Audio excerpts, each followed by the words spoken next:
Голодомор 1932-1933 годов. Экспорт зерновых в 1930-х годах составлял 20% валютного дохода СССР. В 1930 году в Украине у крестьян забрали 30% выращенного зерна, на Северном Кавказе забрали 38%, в 1931 году забрали уже почти половину. В Казахстане отбирали не зерно, а скот. Поволжье, Урал, Сибирь, Центральное Черноземье также пострадали, хотя там оставляли крестьянам картошку и лук. В 1932 году, выдавшимся менее урожайным, план подняли еще на треть.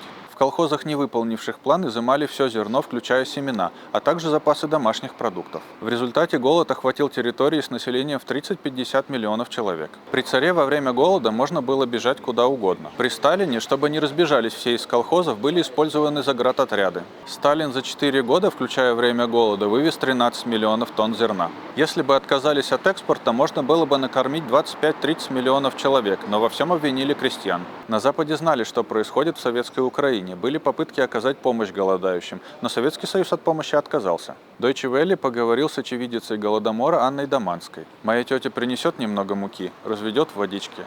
Так и пили мы эту воду. В документальном фильме на канале «Суспільне культура» показаны воспоминания бабушки Ксении. В 1933-м тут такой голод был, что были такие люди, что своих детей поели. Для части селян, особенно сельской бедноты, участие в принудительной коллективизации и грабежах было социальным лифтом.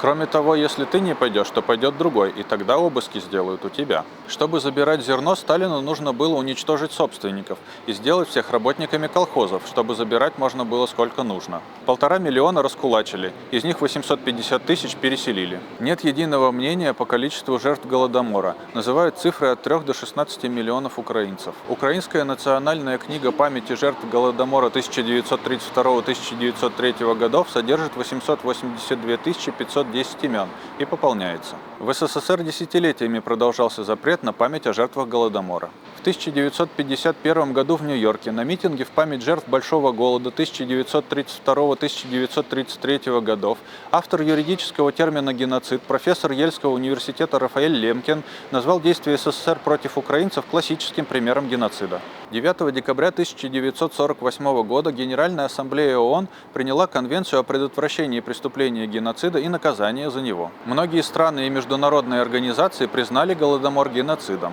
В России в новом учебнике истории убрали освящение сталинского режима как преступного. История повторяется, свидетельства из Бучи и Ирпеня похожи на то, что делали советские власти. В 1991 году в России был принят закон о реабилитации жертв политических репрессий, но практика реабилитации жертв раскулачивания остается неустойчивой. В 2008 году Госдума РФ признала связь между голодом и насильственной коллективизацией. Подавляющее большинство виновных даже в наиболее тяжких преступлениях коммунистического режима остались безнаказанными. Чтобы не повторить ошибку, после смены режима необходимо провести люстрацию путинских спецслужб, раскрыть архивы и советских времен, и настоящего времени, и провести расследование и публичные суды над преступниками. А также регулярно рассказывать об этих преступлениях и создавать памятники их жертвам. Необходимо также обеспечить наказание за принятие репрессивных законов в будущем. Осуждение власти КПСС может быть использовано для обоснования пересмотра репрессивных мер против вооруженного сопротивления коммунистическому режиму и обоснования права на восстание. Пруфы и ссылки в описании. Подписывайтесь и помогайте.